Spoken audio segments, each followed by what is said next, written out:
Yes, thanks for the invitation. All right, now, Professor, we'd love to hear your thoughts, on this particular issue, because under the 1951 Refugee Convention, refugees are typically fleeing a war or direct persecution. So, how do we interpret President Trump's framing of Afrikaners as victims of unjust racial discrimination? Well, I think it indicates that Mr. Trump has some rather ugly racial biases. Look, as you've suggested, in terms of any definition of refugees, these people don't even vaguely qualify.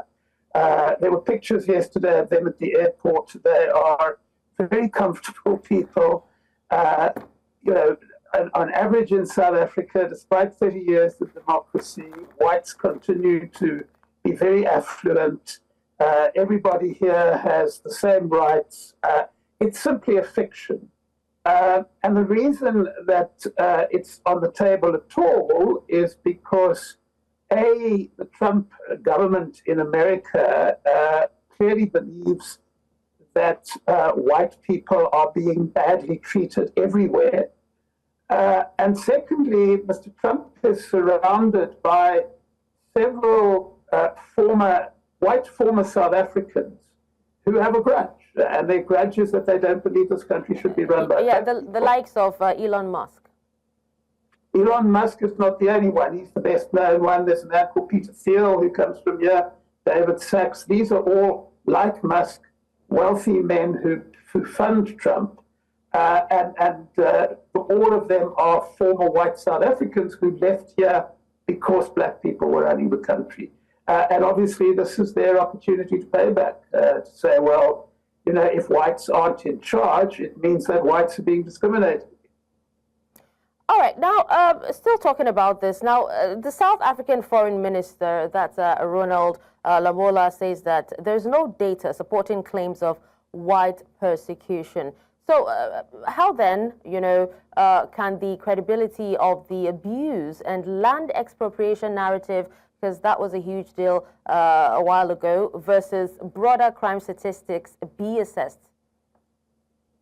Look, to the extent that we can take this seriously at all, the claim that whites are being discriminated against rests on two issues, okay? The first one is the fact that we have a high crime rate in this country, and there have been murders of white farmers. That's true, that happened, and it continues to happen, but it has nothing at all to do with anybody's race. In fact, the majority of people killed on farms by criminals are black people. So it's not aimed at whites. The second one is that, and this is something that Elon Musk is particularly agitated about, is that whites are discriminated against because the jobs go to black people and the land goes to black people and the resources go to black people. And this simply is not true. It's simply not borne out by the statistics. South Africa at the moment has $7 billionaires, 4 of whom are white Afrikaners. So, if you're being discriminated against, you don't land up as a billionaire. There are measures in place and there are pressures to change the inequalities which we inherited from white rule. And those are then interpreted as anti-white measures. They're not anti-white measures. They can, if white people won't be challenged in court, and they are sometimes challenged in court. But clearly this idea that every time you pass a law suggesting that white people should share resources in this country, that you're anti-white, it just doesn't really bear much thinking about. Unless, of course, which is behind a lot of this, you are one of those white people who believe that white people are somehow ordained to rule the world and that black people and the rest of humanity must simply accept that. Unless you accept that, which most of humanity doesn't accept, then really, what you're seeing here is, invented victimhood in order to make a point about race. Okay, invented victimhood. Now, from what we know, more than 67,000 people, have actually expressed interest in resettlement so far, which is actually far exceeding the 49, that have already been lifted and approved so far.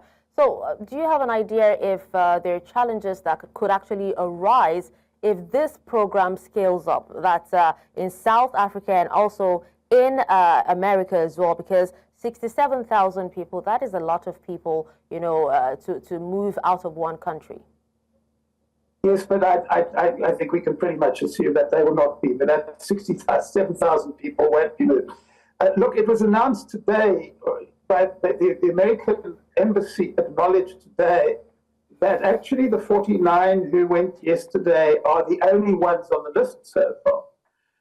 That there isn't a second plane load planned. Now, I don't think we can assume from that there won't be others. But they're not going to be 67,000, or they're probably not going to be 6,000, because, it's one thing. Obviously, as I indicated earlier, there are white people here in this country who believe that because black people are in charge, they're being discriminated against. Yeah.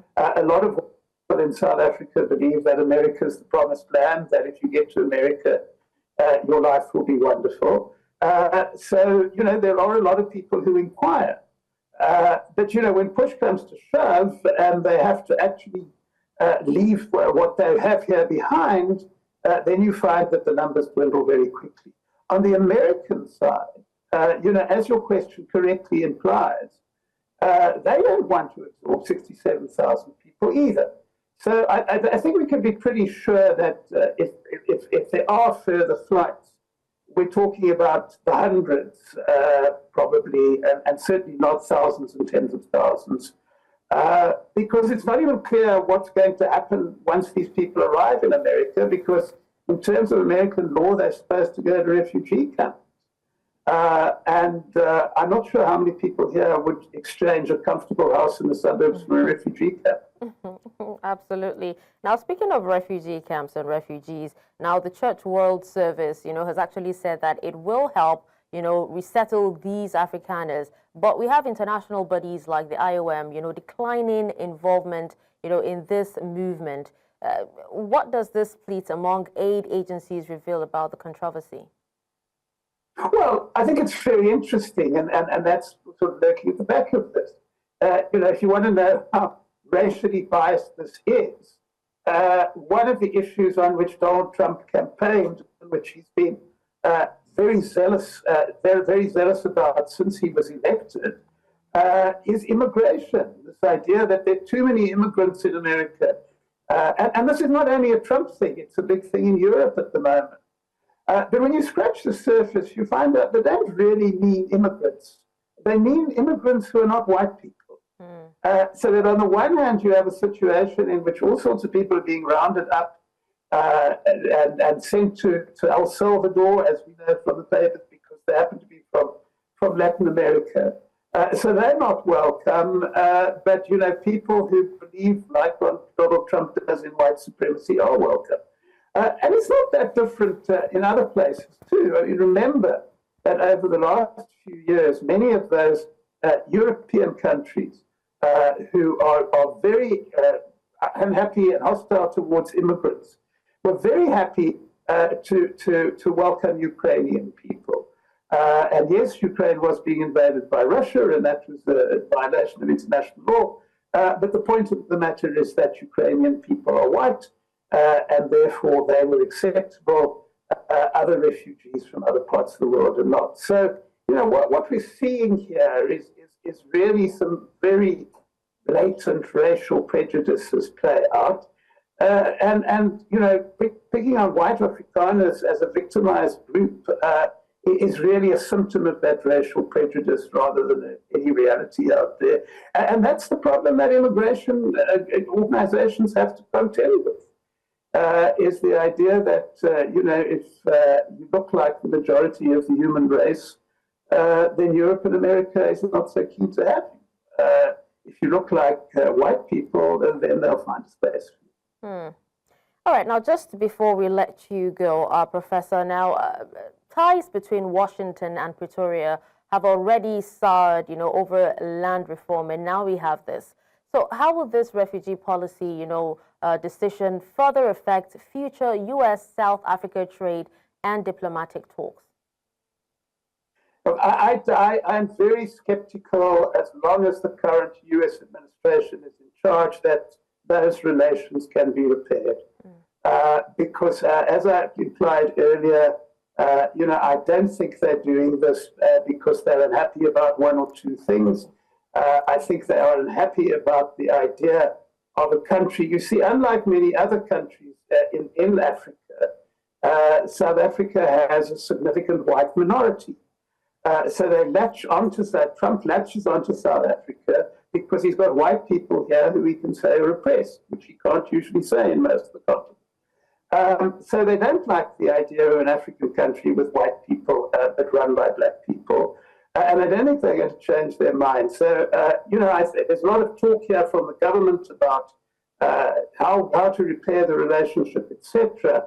I think the government here is going to have to do a lot more thinking about who the country forms new relationships with, rather than repairing this relationship, because it's really outside South Africa's hand. So the country has to look at strengthening ties with the rest of the continent and with the rest of the planet, because this is not going to be fixed as long as Mr. Trump is there.